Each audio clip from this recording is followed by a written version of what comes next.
जय गुरुदेव। परम पुरुष गुरुदेव जी, जय गुरुदेवय नाम। अलख यगम की पार में स्वामी तुम्हें प्रणाम। कोटि कोटि करूं वंदना, अरब खरब प्रणाम। चरण कमल विसरू नहीं, जय गुरुदेवय नाम। आप सभी प्रेमी भाई बंधुओं, माता पिता, नारी बच्चे बच्चियों, सबको सादर जय गुरुदेव। परम पूज्य स्वामी जी महाराज ने हम सबको बहुत कुछ समझाया बुझाया है, और मालिक के वचन जिन जिन लोगों ने समझ लिया, अपने हृदय में उतार लिया, उन सबके अंदर एक परिवर्तन आया। लोगों ने मालिक की भक्ति करने का तरीका ढूंढ लिया, लेकिन जिन लोगों ने गुरु के वचन को नहीं समझा, वो आज भी भ्रमते रहते हैं। ये मन है जो सबको भरमाए रखता है। मन की चाल क्या है, आज का ये सत्संग है। बड़े बड़े राजा महाराजा, जोगी जति, तपस्वी सती, सेवड़ा उदासी, मौनी ध्यानी, जपी तपी, कोई ऐसा नहीं बचा जिसको मन ने अपने कंट्रोल में नहीं करके रखा। मन से सब हार गए। देवी देवता भी मन से हार गए। मन ने सबको नचा डाला।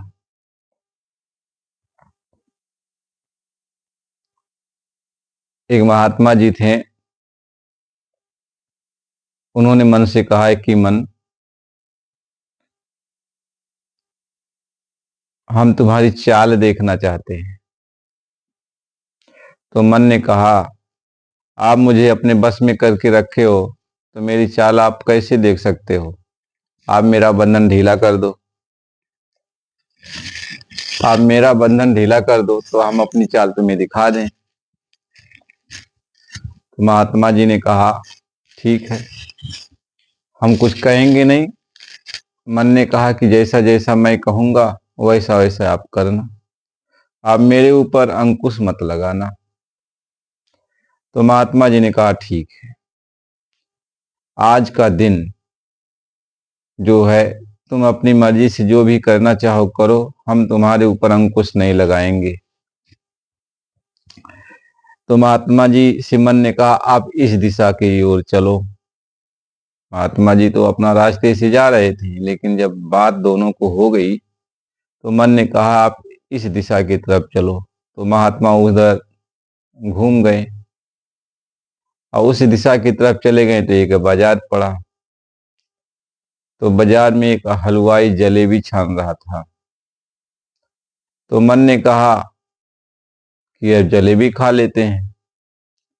तो महात्मा जी बैठ गए दुकानदार के पास। मन ने कहा कि जलेबी मंगाओ। तो महात्मा जी ने ऑर्डर दिया कि जलेबी ले आओ। तो जलेबी ले आकर वो दुकानदार रख दिया।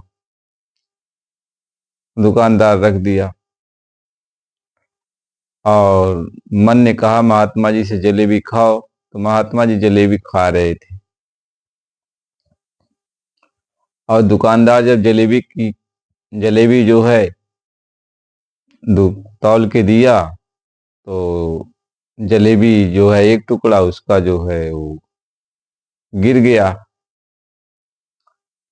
तो जब गिर गया तो वहां पे जो है कुछ चींटियां आ गई, चींटियां खाने लगी, मक्खियां।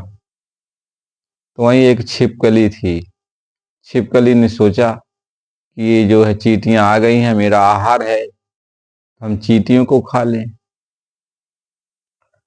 अब छिपकली चींटियों को खाने लगी, तब तक वहां पे जो है, जो दुकानदार था उसकी पालतू बिल्ली थी, वह सोची कि छिपकली आई, हम इसको खा लें, तो वह छिपकली के ऊपर झपट्टा मारे और छिपकली को खा गई।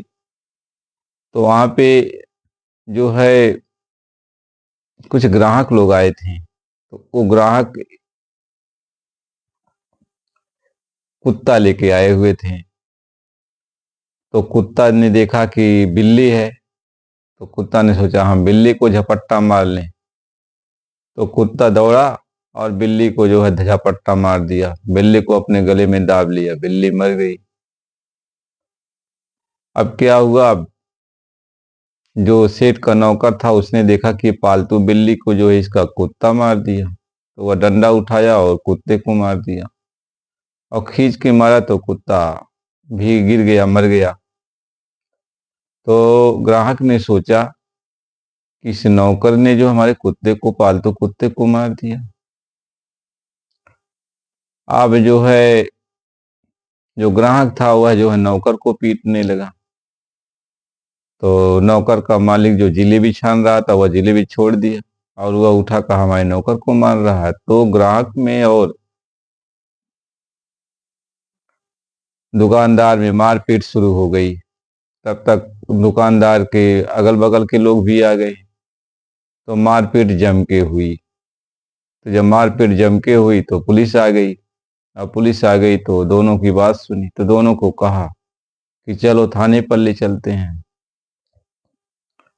तो एक पुलिस ने कहा कि महात्मा जी जलेबी खा रहे हैं और इनको भी ले चलो। तो दूसरे पुलिस ने कहा कि इनको क्यों ले चलें, काहे कि ये गवाही करेंगे। तो जब महात्मा जी को जाने का वक्त आया कि अच्छा महात्मा जी को ले चलेंगे, तब महात्मा जी ने मन से कहा कि हे मन, अब तू अपनी फितरकबाजी बंद कर दे और इन पुलिस वाले के अंदर से तू जो है यह भाव को हटा दे कि महात्मा जी को ले चलेंगे। तो मन जो है जो पुलिस वाले के अंदर घुसा, तो पुलिस वाले ने कहा कि नहीं, अरे महात्मा जी हैं, इनसे क्या लेना देना है दुनिया वालों को, अब इनको क्यों ले चलते, इनको छोड़ दिया जाए। तो महात्मा जी को नहीं ले गए। तो मन ने कहा महात्मा जी से आपने मेरी चाल को देखा। तो महात्मा जी ने कहा हाँ, हम तुम्हारी चाल को देखे, हम तुम्हारी चाल को देखे। तो ये मन है जो भाई भाई में प्रेम भाव खत्म करा देता है, पति पत्नी में झगड़ा करा देता है।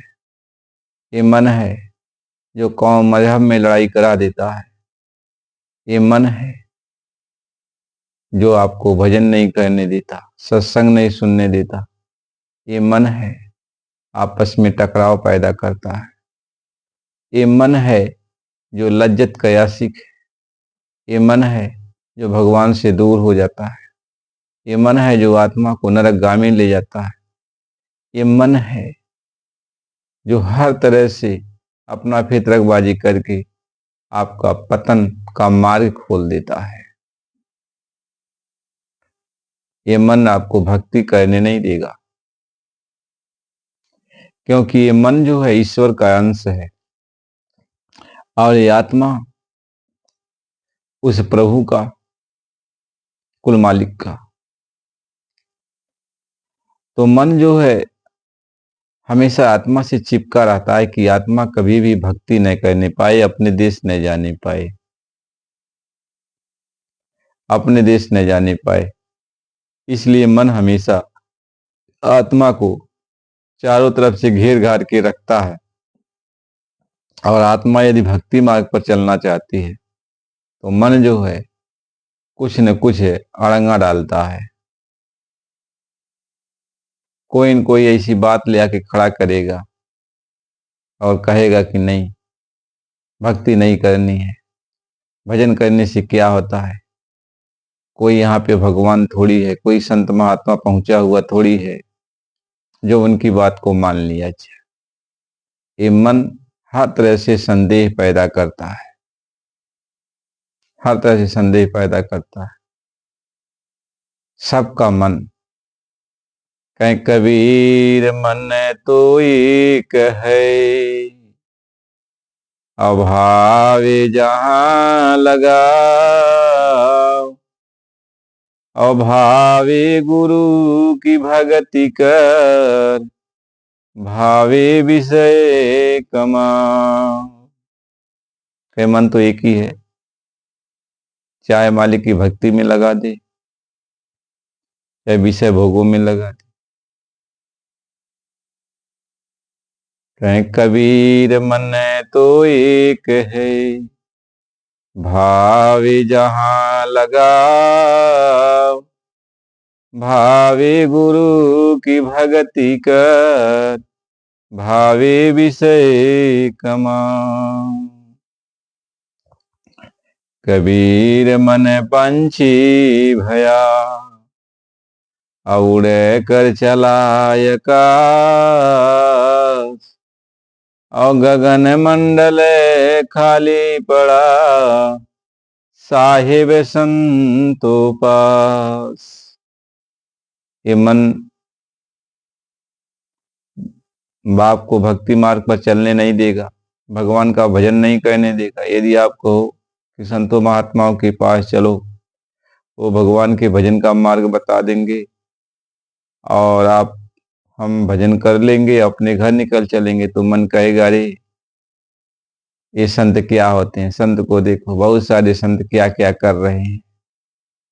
अरे केवल वेशभूषा बना करके ऐसे लोगों को ठगते हैं, लोगों को ठगते हैं, चिकनी चुपड़ी बातें करके अपने बस में लोगों को करते हैं। देखो ये महात्मा लोग कैसे होते हैं।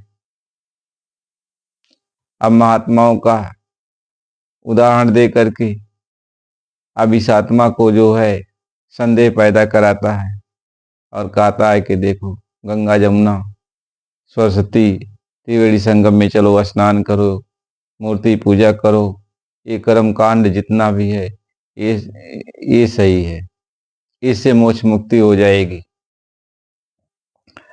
इसलिए ये मन जो है हमेशा कुछ न कुछ अड़ंगा डालता रहता है। कहाँ है जहां पर इसका भला होने वाला होता वहां ये मन आत्मा को जाने नहीं देता, और जहां इसका नुकसान होने वाला वहीं ले चलता है, वहीं ले चलता है। महात्मा इस बात को समझाते हैं। बीरबल और अकबर दोनों कहीं जो है सैर करने के लिए जा रहे थे, तो अकबर अपने हाथी पर बैठा हुआ था, बीरबल भी बैठे हुए थे। तो एक आदमी सामने से आ रहा था, वह सिर को मुड़ाया हुआ था, गंजा आदमी था। तो अकबर ने कहा मेरे सामने गंजा आदमी आ रहा है, मेरा दिल कहता है कि मारूं इसकी खोपड़ी फाट जाए। तो बीरबल ने कहा हुजूर, जिसके बारे में जो जैसा सोचता है वह भी उसके बारे में वैसा ही सोचता है, और आप जो सोच रहे हैं वह भी कुछ ऐसा ही सोचता होगा। तो अकबर ने कहा ऐसा नहीं हो सकता बीरबल। कहीं नहीं ऐसा ही है। तो कहीं अच्छा ठीक है, इससे अब पूछ ही लिया जाए। तो हाथी को रोका, उस आदमी को बुलाया। वह आदमी तो देख के डर गया कि अरे बादशाह, आज पता नहीं मेरे ऊपर क्या आफत आने वाली है। वह तो गड़गड़ गड़गड़ कांपने लगा।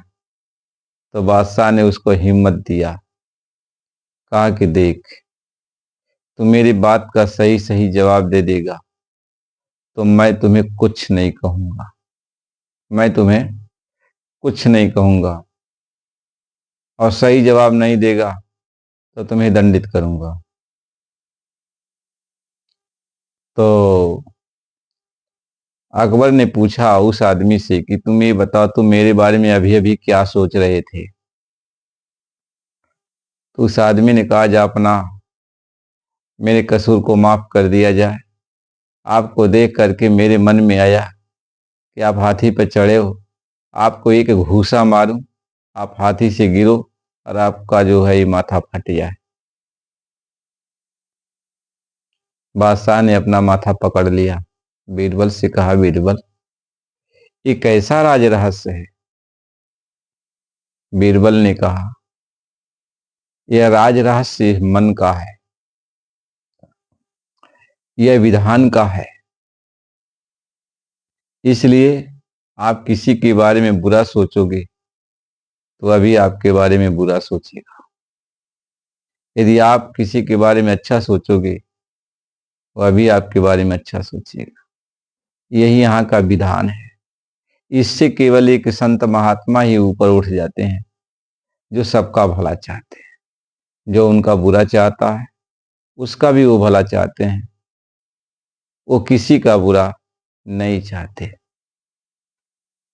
इसलिए संतों महात्माओं के लिए लिखा गया है कि बुरा जो देखन मैं चला, और बुरा न मिली या कोई, और जो दिल खो जो अपना तुझे सा बुरा न को। यानी जिसके बारे में आप बुरा सोचते हो वो अभी आपके बारे में बुरा सोचता है। लेकिन महात्मा एक आते हैं कि मेरे लिए कोई बुरा नहीं है, मेरे लिए सब परमात्मा के रूप हैं। हम सबको परमात्मा का रूप समझते हैं, मालिक का रूप समझते हैं। इसलिए महात्मा समदर्शी होते हैं। वह एक समान अच्छे लोगों को भी और खराब लोगों को भी सबको अपनी एक दृष्टि से देखते हैं। उनके पास एक ही चीज होता है, प्रेम। वो सभी आत्माओं से प्रेम करते हैं। उनके वचन बाड़ी प्रेम के होते हैं। उनके पास प्रेम ही होता है, दया ही होती है। दया के सिवाय महात्माओं के पास और कुछ नहीं होता।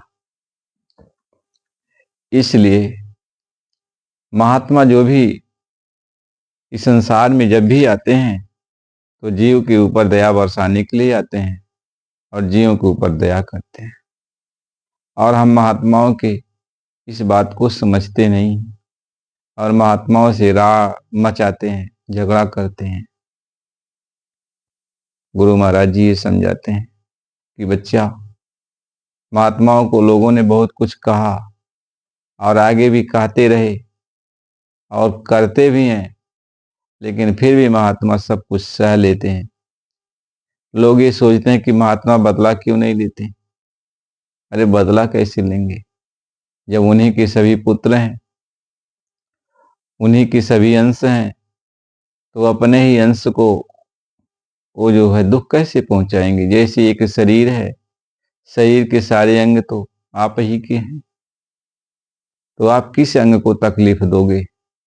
ऐसे ही परमात्मा के सभी अंश हैं, सभी परमात्मा के रूप हैं, और वही यदि परमात्मा का विरोध करते हैं तो परमात्मा उनको दंड कैसे देगा। इसलिए प्रेमी भाई बहनों, यदि आप सही मार्ग पर चलना चाहते हो, भक्ति भाव को अपनाना चाहते हो, तो सबके अंदर परमात्मा का नूर देखो। स्वामी जी महाराज ने कहा, संगत सोहबत का असर पहुंचता है।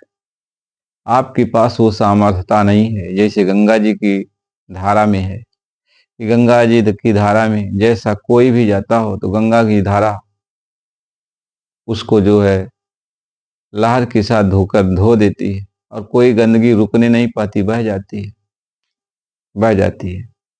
तो गंगा की धारा में कोई भी कचरा जाता है तो बह जाता है, लेकिन वही कचरा यदि कुआं में चला जाए तो कुआं गंदा कर देगा।